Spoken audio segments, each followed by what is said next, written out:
Hello everybody, I'm Debbie Giordano of Master Brokers. Welcome to my weekly update and welcome back to these young students that are going back into school. I understand from my photographer that his boys are back in school, so I know that's happening throughout the United States. The kids are getting back in school and getting back in the fold of everything and giving the parents a little bit more routine. So if that's you, congratulations to you, and I hope you get back into a really good routine. So the routine is there for the real estate market. I'll talk about some listings, exciting new inventory I have coming up. But before I do that, let me talk today about interest rates. Hot off the sheet, we have declining interest rates, which are good news for buyers that are trying to get into properties.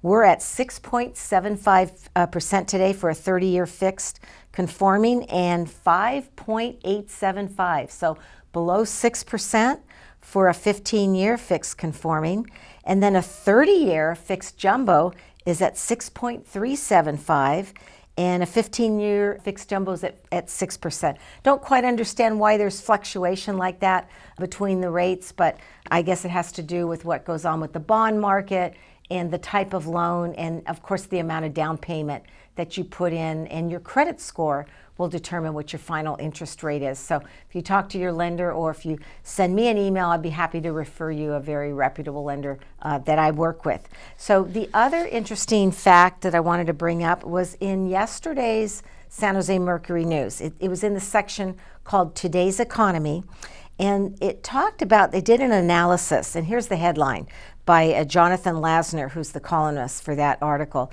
2008 wasn't California's only housing market crash. Of course, we know what happened in 2008. That was actually the Great Recession, when interest rates plunged. Real estate market almost went down 50%. It was just a huge drop. There were a lot of short sales, foreclosures, because there had been some predatory lending going on with buyers prior to 2008.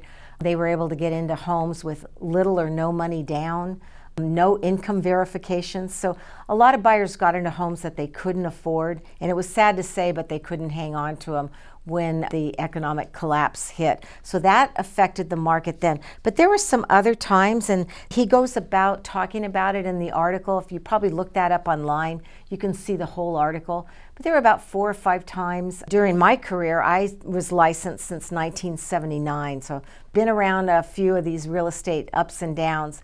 And in the 1980s, there was a little bit of gyration.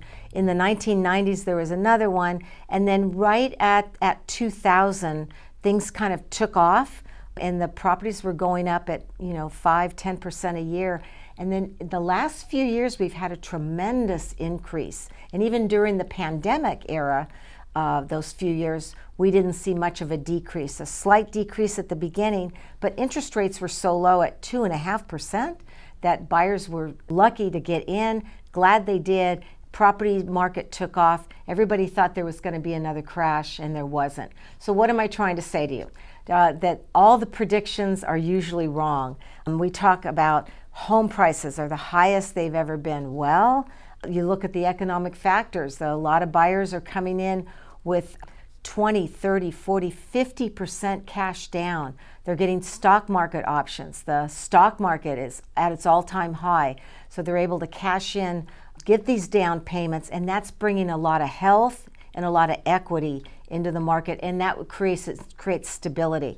So will we see a housing crash in the future? I predict not. I think if you own a home, the supply and demand shows that we're not building enough homes in California to supply the needs of the current population or the current demand of the buyers. So if you have that home, hang on to it, or if you need to sell it to maybe upgrade to another property that looks more desirable to you, I say do it. A lot of buyers that are upgrading are coming from condominiums that they bought a few years ago, and they're buying single-family homes with yards, fenced-in front yards, garages, and areas for the kids to play in a nice neighborhood. So those homes are always great value. So with that said, let me tell you what looks like the single-family home in Milpitas, the July 2025 statistics. I'll let you know. We've adjusted just slightly a little bit The average price is $1,844,000. So that's a little bit off our peak. We were around 1.9, 1.950. So it adjusts up and down kind of with each month. So that's pretty steady state. The townhome market has adjusted just slightly.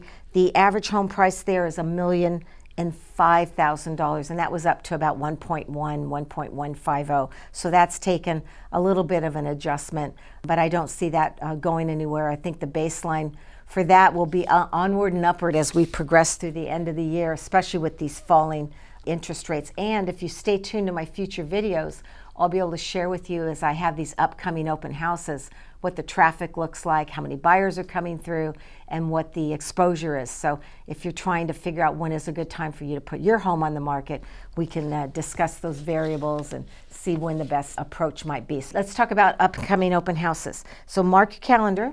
September 6th and 7th, Saturday, Sunday from 2 to 4. I have 623 Prada Drive open in Milpitas. That's price point of $1,988,888. It's in the Ridgeview track. It's a 4-bedroom, 2.5 bath, almost 2,000 square feet. Great neighborhood, good price. We're going through now and prepping that, getting some painting done, hardwood floor refinishing. I'm painting the cabinets in the kitchen, and we're putting just new countertops into the kitchen, not a remodel. And then a couple of the bathrooms are going to have a little bit of remodeling done in that. So that'll be ready to go. And following the one on Prada Drive, I've got 522 South 22nd Street in San Jose. It's a downtown townhouse, 4-bedroom, 2.5 bath, over 1,900 square feet. It's actually an N unit. The price point on that is $1,098,888.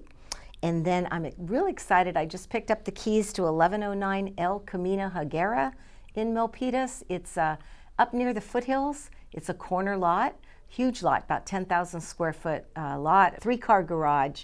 It is 3-bedroom, 2.5 bath, 2,150 square feet, and the price point on it is $2,298,888. So mark your calendars. We're looking at the following weekend after the 522 South 22nd Street. That weekend is when we should be having that. But I'll announce that next week as we set that up and get the landscaping and the painting and the rest of the work done and get that one ready.